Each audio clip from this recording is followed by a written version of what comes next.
வேளாண் புரட்சிகள் இந்தியாவோட முக்கிய வேளாண் புரட்சிகள் வந்து கொடுத்துருக்காங்க.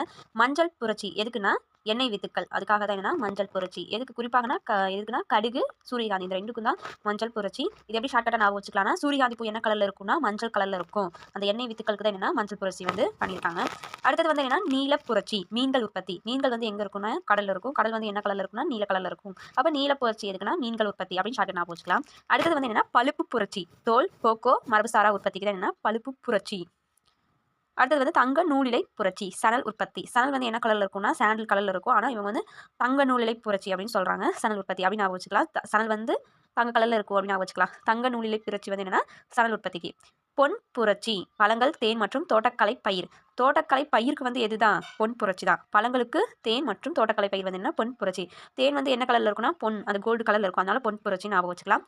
அடுத்தது வந்து பழங்கள், தோட்டக்கலை பயிர் ரெண்டுமே என்னன்னா பொன் புரட்சி. அடுத்து வந்து சாம்பல் புரட்சி வந்து என்னன்னா உரங்கள். உரங்கள் உற்பத்திக்கு தான் என்ன சாம்பல் புரட்சி. சாம்பலே வந்து என்ன ஒரு உரம் தான். அப்போ சாம்பல் புரட்சி வந்து உரங்கள் அப்படின்னு ஞாபகம் வச்சுக்கலாம். இளஞ்சிவப்பு புரட்சி. வெங்காயம், மருந்து பொருட்கள், இறால் உற்பத்தி. வெங்காயம் அப்படிங்கிறது இளஞ்சிவப்பு கலரில் தான் இருக்கும். அதனால் அப்படி ஞாபகம் வச்சுக்கலாம். இளஞ்சிவப்பு புரட்சி. அடுத்தது மருந்து பொருட்கள். இளஞ்சிவப்பு புரட்சி என்ன மருந்து பொருட்கள். இறால் உற்பத்தி. இளஞ்சிவப்பு இறால் ஃபர்ஸ்ட் லெட்டர் வந்து ஸ்டார்ட் ஆகுது அப்படின்னு ஞாபகம் வச்சுக்கலாம். அடுத்தது வந்து என்னன்னா பசுமை புரட்சி. உணவு தானியங்கள். தோட்டக்கலை பயிர் அப்படின்னா பொன் புரட்சி. உணவு தானியங்களுக்கு வந்து என்னென்னா தோட்டக்கலை பயிர் அப்படின்னு வந்தால் பொன் பாவரிசி அப்படின்னு வச்சுக்கலாம். அடுத்து வந்து உணவு தானியங்கள் அப்படின்னா பசுமை புரட்சி. தானியங்கள் போட்டால் பசுமையாக இருக்கும் அப்படின்னு நான் வச்சுக்கலாம். உணவு தானியங்களுக்கு வந்து என்னென்னா பசுமை புரட்சி.